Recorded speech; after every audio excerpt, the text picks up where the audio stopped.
Can air, plain, invisible, everyday air, really push a car across a whole room? Today we find out. With a balloon and a bunch of junk, here's the bet. Build a car from recycling bin treasure. Power it with one balloon and make it cross the finish line.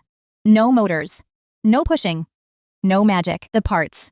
1 plastic bottle, 4 bottle caps, 2 straws, 2 sticks, 1 balloon, and a mountain of tape. That's the whole shopping list.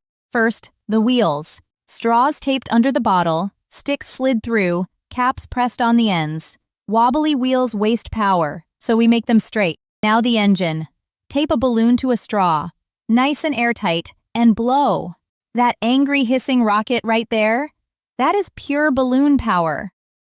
Test number 1. 3, 2, 1, go, and it flopped. 30 centimeters, a sad little turn, and a crash. Total flop. I'm Sky. But real inventors don't quit.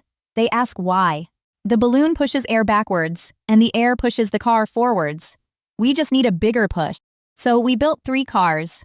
Small balloon, and big balloon with a fat straw. We named that one the Dragon. Race time! The small balloon crawls, the big balloon cruises. And the Dragon? The Dragon absolutely flies across the entire floor. Here's the secret. More air means a bigger push, and a fat straw lets it escape faster. Faster air out the back, faster car forward. That's a real law of physics. Every push has an equal pushback. Rockets, jet planes, and your balloon car all work exactly the same way. Now it's your turn.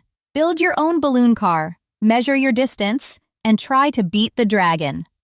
Grab a grown-up, grab some tape, and go invent!